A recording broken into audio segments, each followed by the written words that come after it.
another episode of Cooking with Kimmy. And today we're gonna be making pork floss buns. Whee!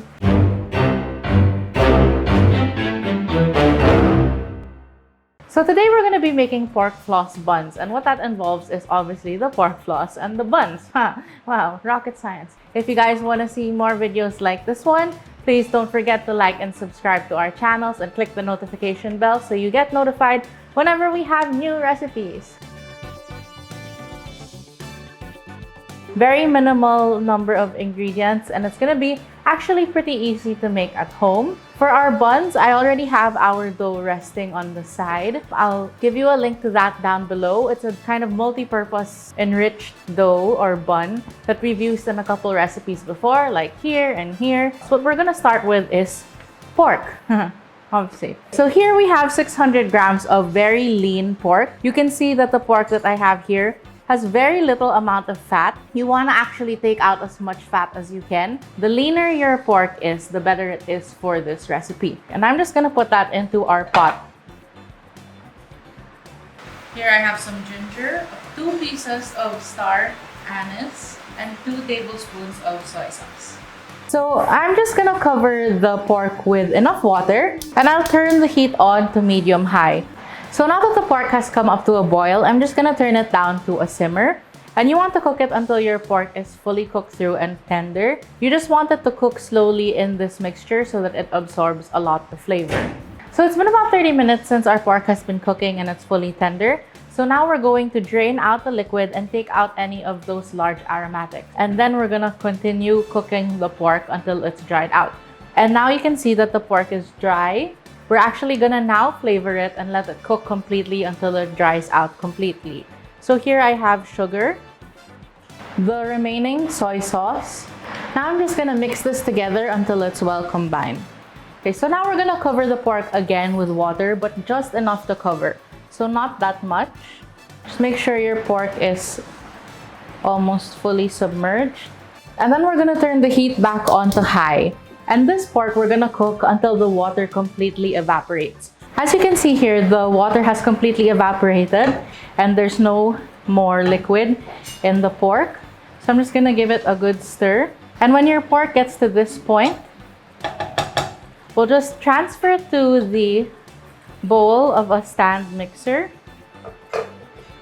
and let it cool a little bit before we start shredding. And here I just wanted to show you the buns.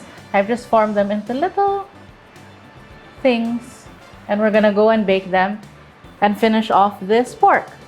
So our pork has been shredding for about 10 minutes now. I switched from a dough hook to a whisk, and that worked a little bit easier. So as you can see, the pork is now finely shredded. That's the reason why we want a really lean cut of pork here. If you had any large chunks of fat or anything, it wouldn't be able to shred up like this. So here I have a clean pan that I'm just gonna turn over to medium or high heat. And here I have 2 tablespoons of sesame oil, and that's what we're gonna use to fry the pork. I'm just gonna let that heat up a bit, and I'm just gonna add our shredded pork. As you can see, it's really nice and dry and powdery. And we're just gonna fry this until it's nice and crispy and dark brown. So our pork has been frying and it's now nice and golden brown. You can see that it's kind of bubbling and it looks a little wet, but that's because of all the oil. So what we're gonna do is now transfer it into a paper towel lined tray to just get all that excess oil out. What you'll be left with once the oil is drained is your fine pork floss. Yay! So here we have our pork floss, which has been draining, and you can see that it's nice and dry and crisp. Obviously, it's not like really long strands like you would get if you bought pork floss, but because it's homemade, this is exactly what you're looking for. If there's any large chunks, you can just go ahead and pick those out. And here at this point, you want to taste your pork floss and you can season it. So just a pinch of salt and some sugar. And then you just want to give it a taste and make sure that it's to your liking.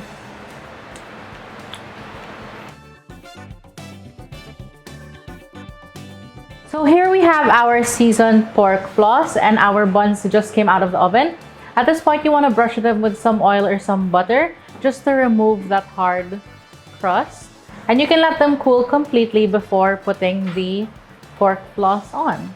Now that our buns are cooled, we're just going to brush it with a thin layer of Japanese mayonnaise. And this is what we're going to use to stick the pork floss onto the surface of the buns. So just a very thin layer.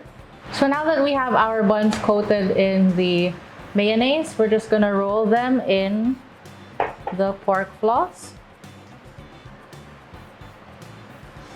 And that is our pork floss bun. So I'm just gonna continue with the rest of the buns and then we can eat. So here are our pork floss buns. You can see they're nice and golden and covered in that homemade pork floss. If you want more videos from us, like and subscribe to our videos. Let us know what else you want to see in the comments below. We hope you enjoyed and we'll see you next time. Bye!